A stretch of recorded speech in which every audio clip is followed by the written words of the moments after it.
Firstly, I want to start off by saying Ahmad and Mbeumo changed my life.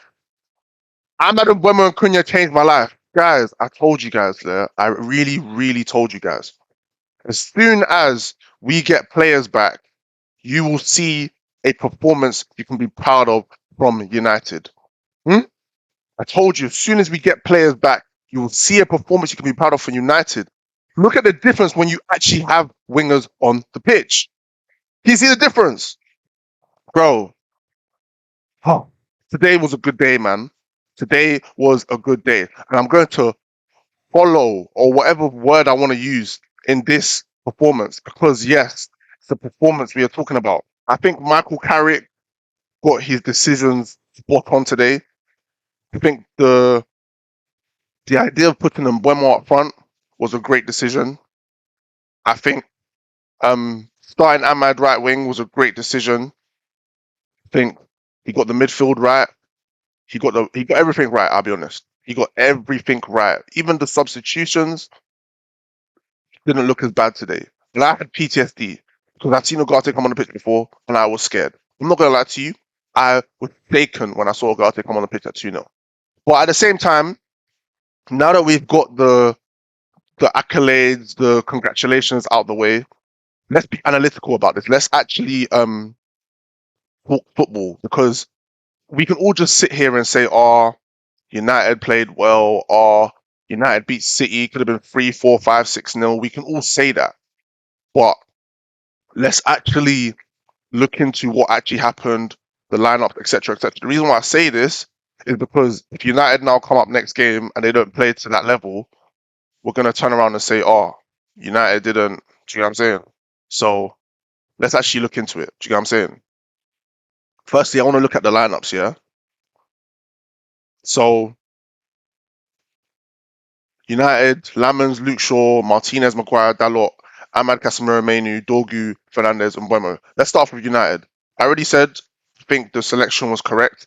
I was a bit skeptical about Dorgu playing left wing, but I kind of understand why he wouldn't go gun ho. We used to see Alex Ferguson as well when he was the manager. Sometimes he might sacrifice an offensive player in a big game just to make sure that the team's a bit more solid, but still have players that are outballs. Ahmad's an outball, and Mbeumo's an outball. Dorgu's still an outball, but obviously you guys already know. I don't really think he has that much quality, and I don't think he should be playing left wing for United. That's just my opinion, and I still think that that's in the position that Man United can improve on. In terms of who we should get, I don't know. My at first I wanted Minter there, but now that we're playing a 4-3-3, I don't know if Minter would be my go-to in that position anymore. Um, yeah, I just don't know. Don't think he has enough quality in the final third for me to suggest Man United to go get him. But he does have that intensity and pressing. And to be fair, the way Dorgu played today is probably the way Minter would play, but with a bit more quality. Do you know what I'm saying? So there's that. But I want to look at Man City's lineup, and there's something I always say to you lot. Sometimes you have to look at the underlying things. The glaringly obvious things is this: you've got Kustanov, 21 years of age, playing centre back. And I've told you lot before, it's not that I think he's bad. I think Kusanov is decent. But at the end of the day, he's not ready to be a title winning centre back. And that is what Man City are aiming for. That's why they went to go sign Mark Gahey. Because you can't play him as the most experienced centre back in a back two away at Old Trafford. It's never going to happen. It's never going to happen. On top of that, you've got this young boy, 20 years of age. He's good on the ball. He got hooked with 45 minutes to go. I don't even think that was the correct decision, if I'm being honest. I don't think he was doing that bad. I think they looked worse defensively when Ake went to centre back. I'll be honest. Another reason why I said Ake and Kusanov, that is not a partnership that can win you the league. It's just not. O'Reilly came on, not much changed. Rico Lewis at right back. I said at the start of the season, I don't think City can win the league with Rico Lewis at right back. And when I saw that he was right back, I was thinking, wow, no Nunes. And this is the thing. Look at that back four. That is none of their first choice defenders. That should be Nunes. That should be Diaz. That should be Guavidal. That should be O'Reilly. Do you get what I'm saying? So their whole first choice before was gone. And this is why I'm a bit confused at the next decision. Peppers then decided to play a midfield of Rodri, Foden, and Silva, which I think is a bit naive, to be honest. I've told you lot so many times, and the person he should have started is on the bench, Tijani Randers. Chat, how many times, YouTube, how many times have I said to you lot that Randers in any game has to start for Manchester City? Because what he does on the ball cannot be downplayed. When Randers plays for Manchester City, they look like a better team. Haaland hold-up play is better.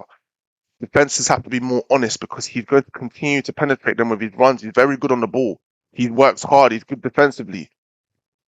I'm sorry, but you can't have a defense like this and then play a midfield three of this. Rodri is good, but come on, bro. Even Bernardo, he's good, but bro, that's not their strong points. Foden had to get hooked to half time for Turkey. He's still playing a midfield of Turkey, Silva, and Rodri. I do understand why he started Semenyo and Doku on the wing, but if I'm being honest, Doku probably should have got taken off in like the 50, 60th minute.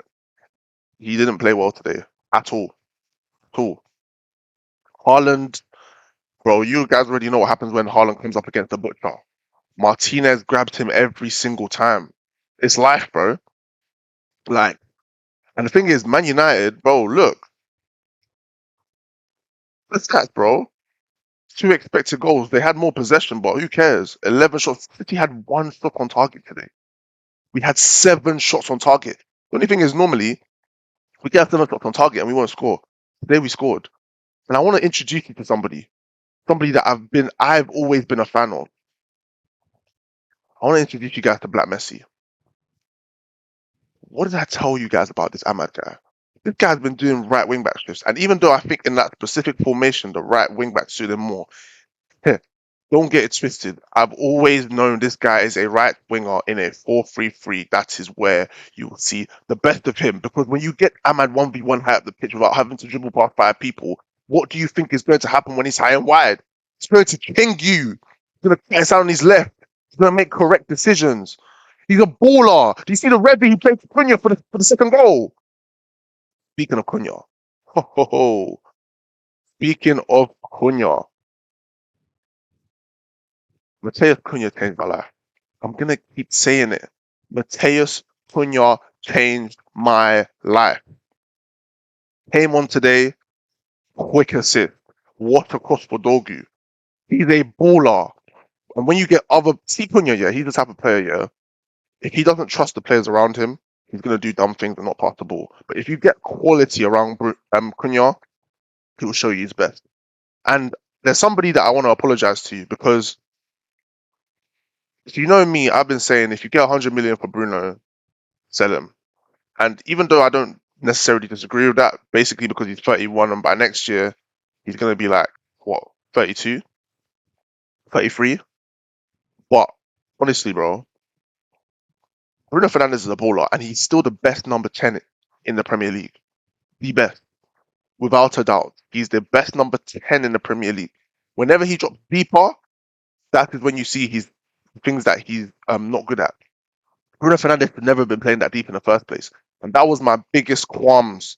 If we're going to be playing that formation with this manager and it's a long-term thing, Bruno doesn't have to be here. If we're back at a 4-3-3 with a number 10, bro, there's no one I'd rather have in my team than Bruno Fernandes in that 10. I'm sorry. The guy is a baller. He's a baller. And you saw it today. I still think there's some things that he does that piss me off. But bro, like for example, today, 70% pass accuracy in terms of accurate passes. But then when you look at chance created, he's a number 10 at the end of the day. 70% pass accuracy for a number 10 that likes to create a lot is calm, by the way. 6 chances created. Come on, man. 6! The guy's insane, bro. The guy is insane. Now, this is not just going to be a glazing session. You know I like to analyze. And I'm going to say this, yeah. I think against a big team, Dorgu number 10 isn't sustainable. I don't think it's sustainable. I'm sorry, Dorgu left wing isn't sustainable. That's just me. I think against a big team, and Mbeumo up front won't work. Hold up play is not the best. And he likes to drift wide. I don't think he'll work. And I think he'll get frustrated if he's not getting touches of the ball, getting played in behind when he's playing in front. Sorry, I keep saying big team. I meant lower team. Um, Still skeptical of this midfield three because I've seen it before. And even though I rate Menu, and by the way,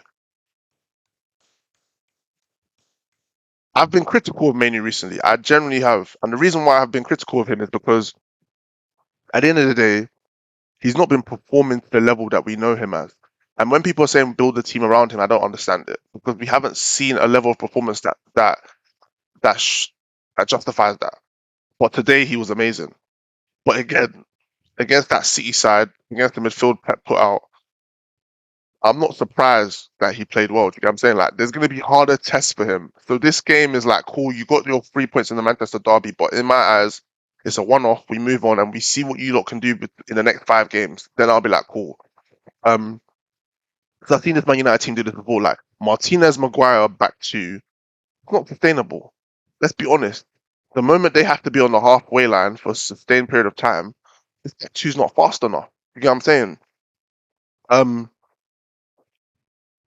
Obviously we have Luke Shaw and Dalot as right back and left back. Bro, Dalot in that first half was pissing me off.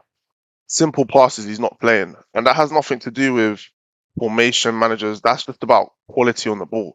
You could say it's confidence. I think he grew in confidence defensively in the game, but I still think we need to improve there. Mazraoui coming back, but I think if we want to take this team to the next level, we need to we can't be having a back four of Shaw, Martinez, Maguire, and Dalot moving forward.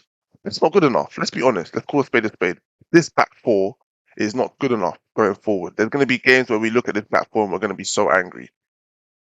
I think they were just up for it today, and the way City played and the teams that City picked suited what Man United were trying to do, and it just worked. Um, yeah, I think my main takeaway from this game my main takeaway from this game is Man United played well, but is this how we're going to play going forward? Um, I'm not too sure. I'll be honest. I think there's a lot of things that there's a lot of things that can be improved on. For example, I'm seeing times where Casemiro is getting the ball and he's just treating it like a hot potato, but that's our DM. I'm seeing Casemiro getting taken off in the 81st minute because he's absolutely knackered, which means to put everything into that game. Which means there's going to be games where he's not going to be able to put that much effort into, and we could get caught out. And you don't want to leave Manu on an island. You don't even want to leave Casemiro on an island. So do you get what I'm saying? And then when we've made substitutions, we've then brought on Ugarte, and in my head, in another day, we've seen how an Ugarte substitution can cost you. So, and if we're being honest, the quality on the ball from the midfield when Ugarte came in, it just wasn't as good. You get what I'm saying? It just wasn't as good. Do you know what I'm saying? So like the quality on the ball when Ugarte came in wasn't as good. So these are things that we definitely need to improve on within the squad. We still don't have the best squad. I think the squad definitely looks better now that we're playing a four back. Um, because obviously you then have depth in positions. You've seen how today where Cunha can be on the bench, Sesko can be on the bench, and Mount can be on the bench. That's three players that you can then bring on. I think that's using your squad better in my opinion. Whereas in Amarim's formation, it's almost like how can we cram all our best players in the team at once, and then there's nothing to come off the bench. I do think that's down to also injuries, players not being available, especially with the last 3 games that Amarim had. Like for majority of Amarim's tenure, he couldn't field Shaw, couldn't field Martinez, he couldn't field Maguire. Um, so I think he was a bit unfortunate with that, but I'll be honest, Amrim's gone. I don't care about Amrim. I never did. You get what I'm saying? He's gone now.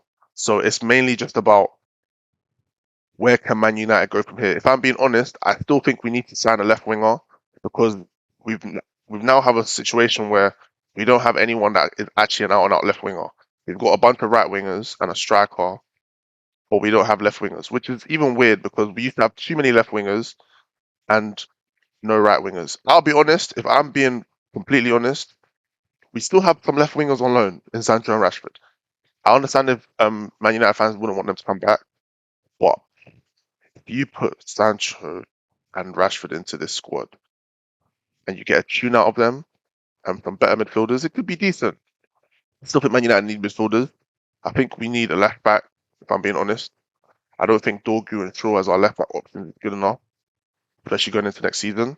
I think we need quick centre back that with a bit of experience. Um, I think Mazraoui. I think maybe get another right back in. Mazraoui is decent. I think that it's Dalot's time to go, unless I see a massive improvement in him going forward. I'm happy with Amad and Mbeumo as our two right wing options. And then maybe get rid of Xerxes and bring in a striker. But to be honest, Cunha and Mbeumo and Sesko can all play up front, so that might be enough going forward. To be honest, I don't think strikers are our biggest problem right now. So yeah, man. To be honest, I'm very happy with what I saw today, but I'm still a bit skeptical because I'm not sure if what I saw is sustainable going forward. Because I'll be real, there was a lot of space in behind City's defense today, a lot, and I don't think you're going to get that much space going forward. So yeah, man. But yeah, if you didn't know before, at least you know now. AJ knows all.